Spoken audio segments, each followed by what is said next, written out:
Hey guys, today I am still reading as Summer, okay? This first chapter is called Warning, This Kid is R-rated.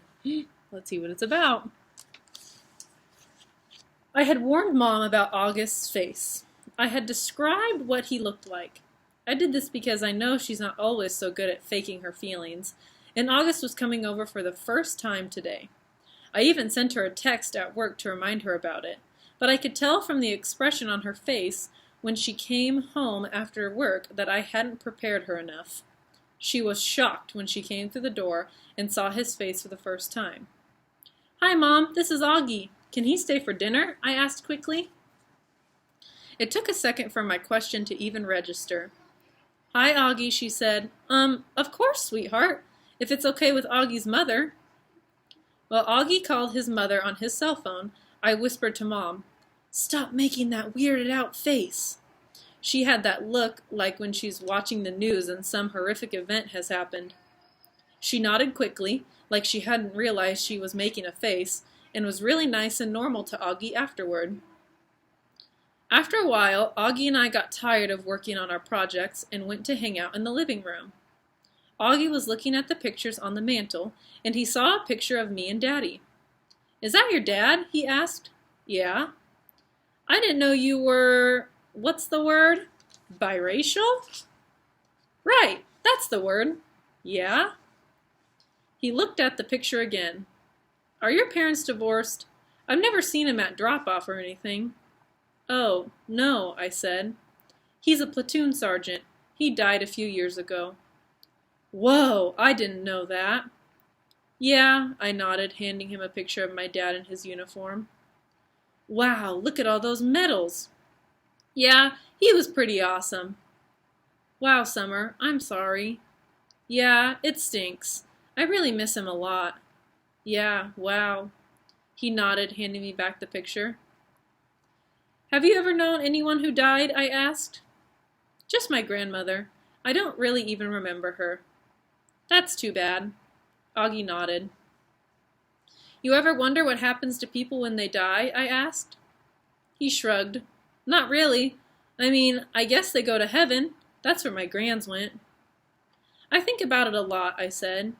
"I think when people die, their souls go to heaven, but just for a little while. Like that's where they see their old friends and stuff, and catch up on old times. But then I actually think the soul starts thinking about their lives on Earth, like if they were good or bad or whatever, and then they get born again as brand new babies in the world." "Why would they want to do that?" "Because then they get another chance to get it right," I answered. "Their souls get a chance to have a do-over." He thought about what I was saying and then nodded. "Kind of like when you get a makeup test," he said. "Right." "But they don't come back looking the same," he said. "I mean, they look completely different when they come back, right?" "Oh yeah," I answered. Your soul stays the same, but everything else is different." "I like that," he said, nodding a lot. "I really like that, Summer. That means in my next life, I won't be stuck with this face." He pointed to his face when he said that and batted his eyes, which made me laugh. "I guess not," I shrugged. "Hey, I might even be handsome," he said, smiling. "That would be so awesome, wouldn't it? I could come back and be this good-looking dude and be super buff and super tall." I laughed again. He was such a good sport about himself. That's one of the things I like most about Augie. "Hey, Augie, can I ask you a question?" "Yeah," he said, like he knew exactly what I wanted to ask. I hesitated. I've been wanting to ask him this for a while, but I've always lost the guts to ask. "What?" he said. "You want to know what's wrong with my face?" "Yeah, I guess, if it's okay for me to ask." He shrugged. I was so relieved that he didn't seem mad or sad. "Yeah, it's no big deal," he said casually. "The main thing I have is this thing called here we go, you know how Miss Gill sounds things out. Mandibulofacial dysostosis. Which took me forever to learn how to pronounce, by the way. But I also have this other syndrome thing that I can't even pronounce. And these kinds These things kind of just morph together into one big super thing, which is so rare they don't even have a name for it. I mean, I don't want to brag or anything, but I'm actually considered something of a medical wonder, you know? He smiled. That was a joke, he said. You can laugh. I smiled and shook my head. You're funny, Augie, I said. Yes, I am, he said proudly. I am cool beans. This next chapter is called The Egyptian Tomb. Over the next month, August and I hung out a lot after school, either at his house or my house. August's parents even invited Mom and me over for dinner a couple of times. I overheard them talking about fixing Mom up on a blind date with August's Uncle Ben. On the day of the Egyptian Museum exhibit, we were all really excited and kind of giddy. It had snowed the day before, not as much as it had snowed over the Thanksgiving break, but still, snow is snow. The gym was turned into a giant museum with everyone's Egyptian artifact displayed on a table with a little caption card explaining what the thing was. Most of the artifacts were really great, but I have to say I really think mine and August were the best. My sculpture of Anubis looked pretty real, and I had even used real gold paint on it. And August had made his step pyramid out of sugar cubes.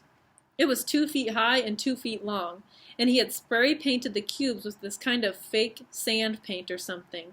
It looked so awesome. We all dressed up in Egyptian costumes. Some of the kids were Indiana Jones type archaeologists. Some of them dressed up like pharaohs. August and I dressed up like mummies. Our faces were covered except for 2 little holes for the eyes and 1 little hole for the mouth. When the parents showed up, they all lined up in the hallway in front of the gym. Then we were told we could go get our parents, and each kid got to take his or her parent on a flashlight tour through the dark gym. August and I took our moms around together. We stopped at each exhibit, explaining what it was, talking in whispers, answering questions. Since it was dark, we used our flashlights to illuminate the artifacts while we were talking. Sometimes, for dramatic effect, we would hold the flashlights under our chins while explaining something in detail. It was so much fun, hearing all these whispers in the dark, seeing all the lights zigzagging around the dark room. At one point, I went over to get a drink at the water fountain. I had to take the mummy wrap off my face. Hey, Summer, said Jack, who came over to talk to me. He was dressed like the man from The Mummy. Cool costume. Thanks. Is the other mummy August? Yeah. Hey, do you know why August is mad at me? Uh-huh, I nodded. Can you tell me? No. He nodded. He seemed bummed. I told him I wouldn't tell you, I explained. It's so weird, he said. I have no idea why he's mad at me all of a sudden. None. Can you at least give me a hint? I looked over at where August was across the room, talking to our moms. I wasn't about to break my solid oath that I wouldn't tell anyone about what he overheard at Halloween, but I felt bad for Jack. Bleeding scream, I whispered in his ear, and then walked away. I'm going to stop there for today because the next video you watch I will be reading as Jack, okay? I will see you later. Bye, guys!